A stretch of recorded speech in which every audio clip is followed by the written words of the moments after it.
गौतम, यानी ये कहें कि अगर जो ये सिंपैथी वोट मिलता है, क्योंकि अब इलेक्शन लोकसभा के नज़दीक हैं, ऐसे में क्या ये जो तख्ता पलट हुआ है, जो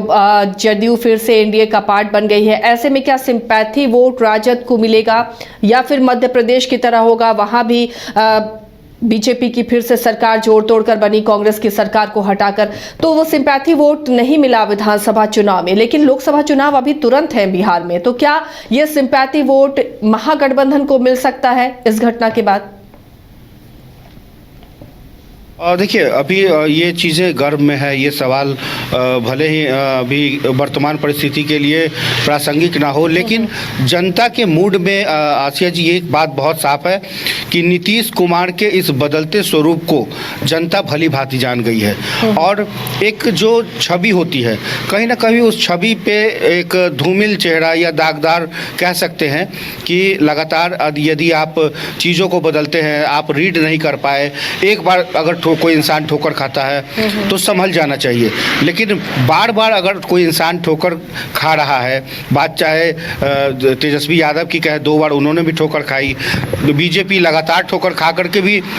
मुख्यमंत्री नीतीश कुमार को एक्सेप्ट कर रही है। कल को जब अगर फिर कभी भविष्य में नीतीश कुमार अगर पलट करके तेजस्वी यादव की तरफ चले जाएं, या कुछ ऐसी राजनीति हो या कुछ ऐसी परिस्थिति हो जिसकी वजह से आंकड़ों के खेल में कहीं ना कहीं फिर वो किसी दूसरे दलों के साथ चले जाए, तो अब लोगों को इस बात से बिल्कुल लगता है कि राजनीति जो है वो सिद्धांत विहीन राजनीति रह गई है। लेकिन आंकड़ों के खेल में तेजस्वी यादव भले पिछड़ गए हों, लेकिन इसका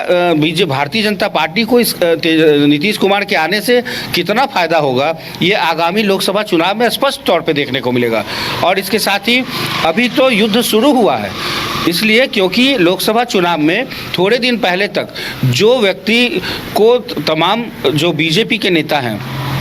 वो दरवाजे बंद कर रहे थे, खिड़कियां बंद कर रहे थे, गंभीर आरोप लगा रहे थे,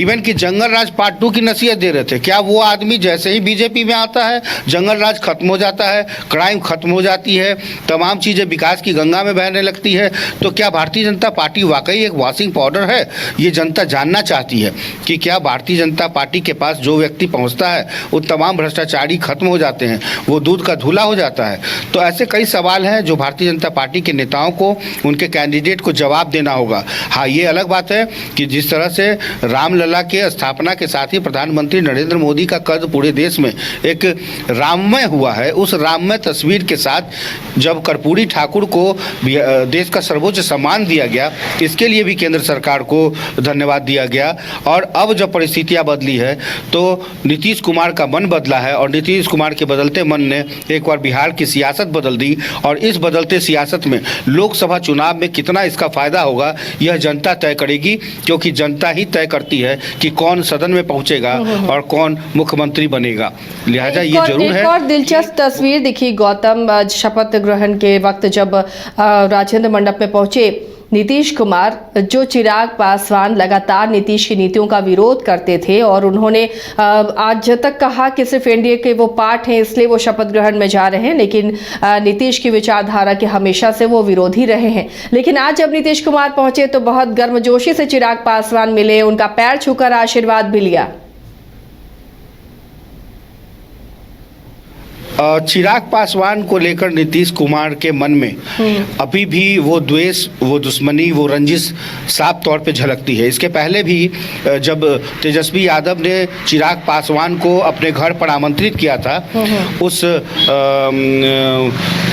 ईद के दौरान, जो रमज़ान का महीना होता है, ईद के पहले, उस रमज़ान के महीने में दावत इफ्तार का जब आयोजन किया गया था, तो उस वक्त भी तेजस्वी यादव ने चिराग पासवान को आमंत्रित किया था, और इस कार्यक्रम में तेजस्वी यादव के इस आमंत्रण को स्वीकार करते हुए चिराग पासवान वहां पहुंचे थे, और उन्होंने वहां मुख्यमंत्री की मौजूदगी में मुख्यमंत्री के पैर भी छुए थे। लेकिन उस वक्त भी मुख्यमंत्री नीतीश कुमार ने चिराग पासवान की तरफ नहीं देखा और ना ही उसका कोई अभिनंदन को स्वीकार किया। आज भी वही तस्वीर देखने को मिली, जब चिराग पासवान जब पैर छू रहे थे तो एक बड़े होने के नाते, बड़प्पन यही होता कि आप उन्हें आशीर्वाद देते, उनका पीठ ठोकते, मन में जो रंजिशें हैं उसको आप बाहर नहीं एक्सपोज करते, लेकिन उन्होंने देखा तक नहीं। तो कहीं ना कहीं चिराग पासवान को लेकर उनके मन में आज भी ये है कि अगर चिराग पासवान ने सबसे ज़्यादा नुकसान अगर किया है जेडीयू का, तो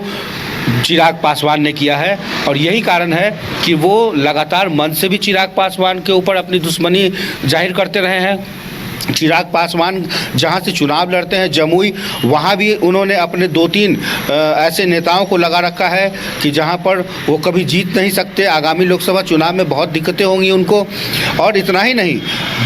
इसको चिराग पासवान के पार्टी को ख़त्म करने के लिए कहीं ना कहीं जो रणनीति तैयार की गई थी उसमें भी वो सार्थक हुए, और तभी पशुपति और चिराग के बीच में आज रंजिशें हुई। तो इस बात को लेकर के चिराग पासवान अभी युवा हैं, चिराग पासवान रामविलास पासवान के बेटे हैं, और सबसे बड़ी बात कि सियासत में जिस तरीके से चिराग पासवान का कद बढ़ा है, तो इस बढ़ते कद से भी कहीं ना कहीं नीतीश कुमार का जो द्वेष है अगर खत्म होता तभी। लेकिन एनडीए में सब कुछ ठीक ठाक चल रहा है, ये आज की तस्वीर से साफ नहीं होती, क्योंकि देखिए सब कुछ अब केंद्रीय नेतृत्व से तय हुआ है, लेकिन चलाना बिहार है। क्या सम्राट चौधरी अपनी पगड़ी उतारेंगे? क्या उनके साथ जो विजय कुमार सिन्हा, जो हर 1 घंटे के बाद मुख्यमंत्री नीतीश कुमार के ऊपर गंभीर आरोप लगाते थे, घंटों वीडियो जारी करते थे, क्या ऐसे दोनों उप मुख्यमंत्री के साथ मुख्यमंत्री कितने सहज हो पाते हैं, ये भी देखने वाली बात होगी। क्योंकि मुख्यमंत्री नीतीश कुमार